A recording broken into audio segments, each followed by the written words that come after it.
Dans un dessin vectoriel, il faut souvent arranger des éléments de manière régulière pour que ça se présente bien. Dans cette vidéo, nous allons regarder un tout petit peu comment on peut distribuer, aligner des géométries. Je vais prendre l'exemple d'une légende, d'une carte comme celle-là. Donc on va essayer de reproduire quelque chose un peu dans le genre.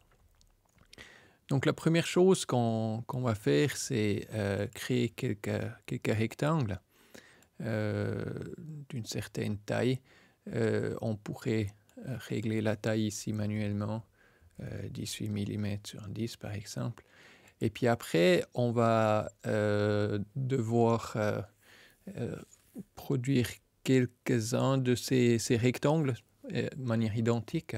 Donc ce qu'on va faire, c'est tout simplement faire un clic droit sur le rectangle existant et puis aller sur dupliquer, ce qui crée une copie qui est exactement par-dessus l'élément sélectionné. Donc en fait, celui-là, je peux le tirer en bas.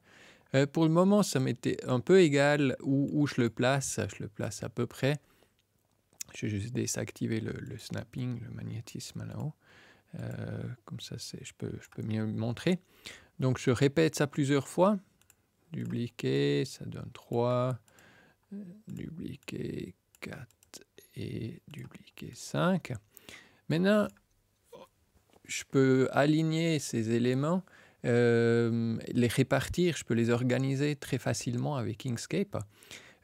Pour ça, il y a dans le menu Objet, il y a quelque part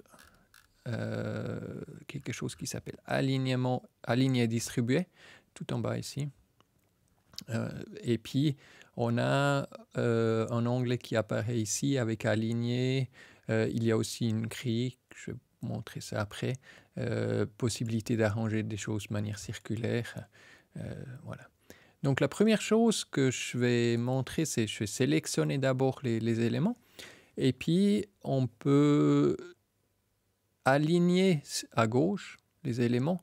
Ça, c'était relativement à l'objet le plus grand. On peut aussi faire par rapport à la page, aligner à gauche de la page, à droite, etc.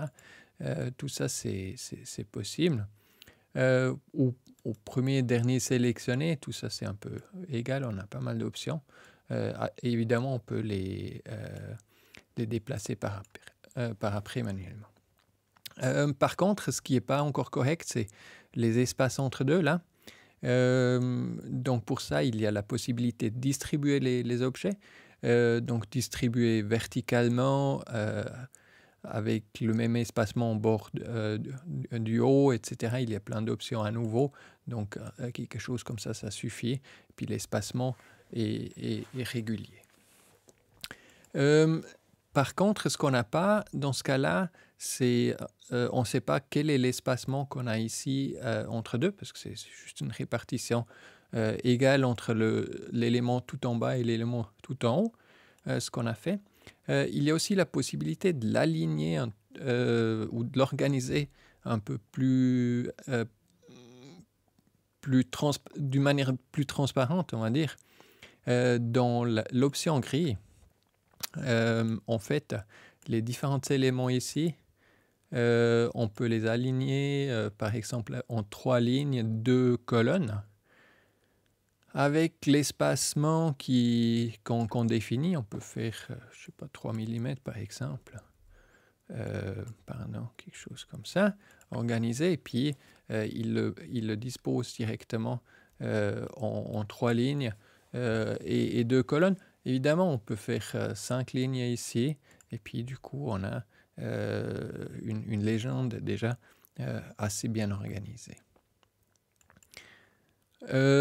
On peut faire des choses similaires avec des traits qu'on pose à côté. Donc les traits, on peut les faire avec l'outil plume. Et puis là, il faut les poser à côté. Maintenant, ce qui se passe ici, c'est aussi, on peut dessiner des traits évidemment à tous les angles. Par contre, si on appuie sur la touche CTRL peut-être ça peut être une autre selon le système d'exploitation. Il le contraint à certains angles, donc c'est beaucoup plus facile de dessiner quelque chose qui est une ligne horizontale comme celle-là. Après, sur retour à la ligne pour la terminer, ça va bien. Maintenant, pour poser cette ligne à côté au bon endroit, c'est un tout petit peu compliqué.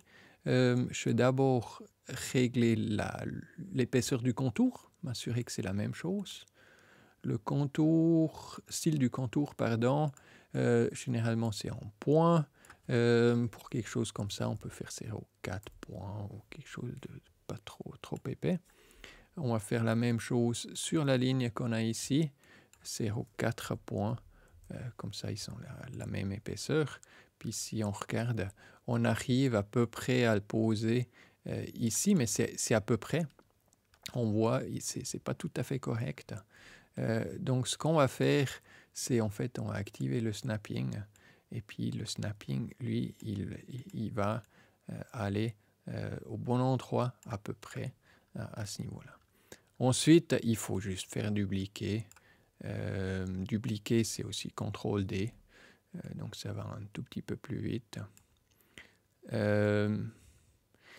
Là aussi, pour le déplacer, je peux appuyer sur CTRL et puis il limite à certains angles, donc horizontal ou vertical.